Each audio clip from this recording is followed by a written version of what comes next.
And so it has come to pass that the first of the community has faced the shadows of the vampire. If you haven't been sensitive enough to feel these like tremors in your metaphysical community, spiritual practitioner community, any of this stuff, um, lucky, I guess, because they are coming in waves. The contractions are getting closer together. And it's at this point in time that we're starting to see, hopefully, what needs to stay back in the past and what needs to move forward. The divisions of the community may feel like everything's falling apart, but that's birth, isn't it? Your whole world falls apart. But yeah, I have been feeling these kind of things basically since I've moved up here. And granted, doing what I do and being who I am, catalyzing things, I can see where the work needs to be done in the local, in the macrocosmic, and in the micro. Where I see it in individuals, I see it in communities. I've been calling it for years now that there will be division among the metaphysical spiritual community, a division that will have half of them saying, "Oh my gosh, you're really destroying our ways. You're destroying the things that we've tried so hard to build, blah blah blah." And the other one's going, "No, no, no. You've just internalized a whole bunch of that system out there, renamed it, and reinserted it, and are selling it to people as something different, and it isn't." That's at the kinder interpretation. The other side is you're actively perpetuating systems of oppression to benefit thyself, because we have those too. But for a long time, spiritual communities, witches, healers, psychics, practitioners of alternative things for healing, it used to be a kind of don't ask, don't tell. If something is bothering you about somebody, if someone is perpetuating some kind of sort of harm against people, communities, well, just don't deal with them. But we don't call each other out, because that's not what we do. We need to protect each other, because if we start doing that, the man will come in, the systemic power of patriarchy will come in and rip it from you. So shh. Do not call out your sister. Do not call out your fellow practitioner. Do not, because you're doing that work for them.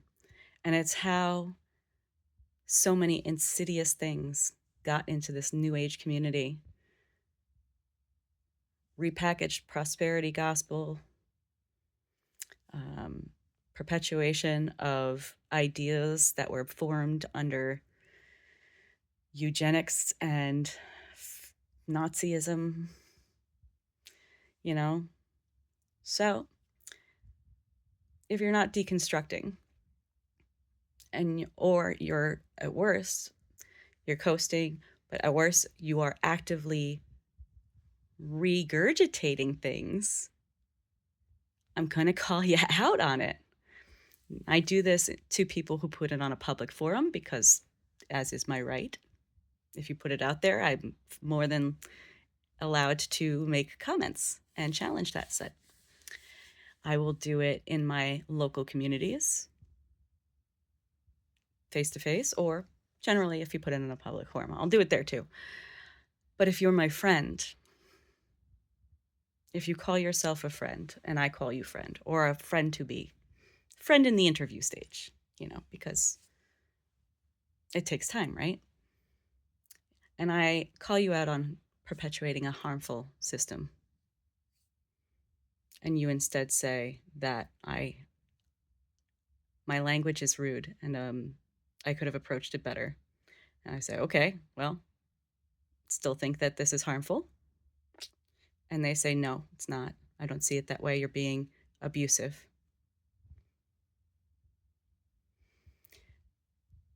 Then call me out in private and rail against me as being a bully. When I tell you that I do this to all my friends, and you're like, well, you won't do it to me. I won't. I won't do it to you, but you need to go, and you can't come back. So when I say she's got the shadow of the vampire, the spiraling that's happening now is because of that. And it's because they are not a safe person, and they are being shown to the world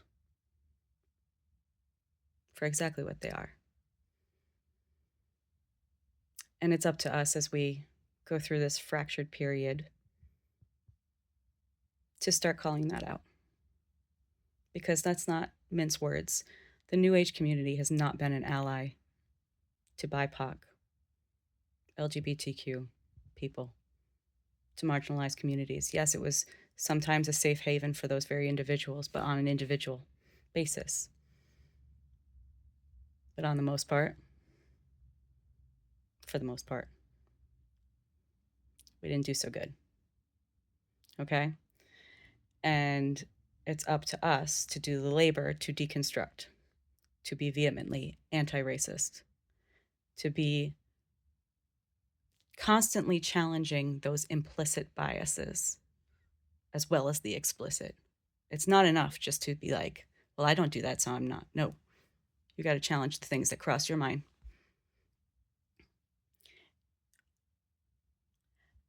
And if you become an apologist for slavery in my circle, that's really freaking bad. I'm sorry. You're not raising anybody's vibrational collective or anything. You're not doing anything for anybody but yourself. So you can stay, play with the patriarchy, stay in your lane over there, but you're not coming with us because I'm building community here. A community that has an objective moral code around dignity and respect.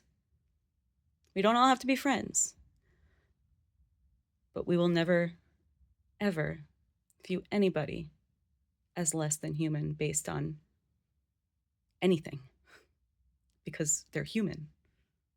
It's an objective fact. You can't argue that.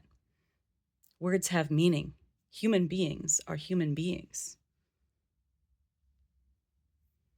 And if you can argue that some are worth more than others, if you can give a monetary value to a human soul, if you can tell people that you can cure everything with a bit of programming, and are currently railing and spiraling because somebody told you you were being harmful, I think it's time to step down. Find a different line of work. This is not about the inner work that what told you to do. This is about the outer work that you need to stop doing. But if you hear about it, this is what I do. I teach people about their shadows, how to integrate it, and then how to use it when it's necessary.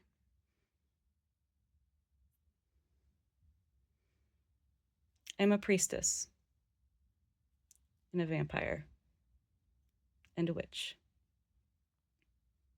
I love love and light, but I'm not afraid of the shadows.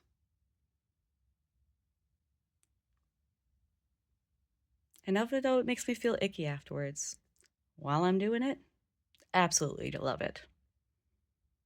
And it's been years. So you're a special case, dear. I wish you a rapid healing as you move forward with your life, preferably elsewhere. Because you make my friends cry, you make my community unsafe.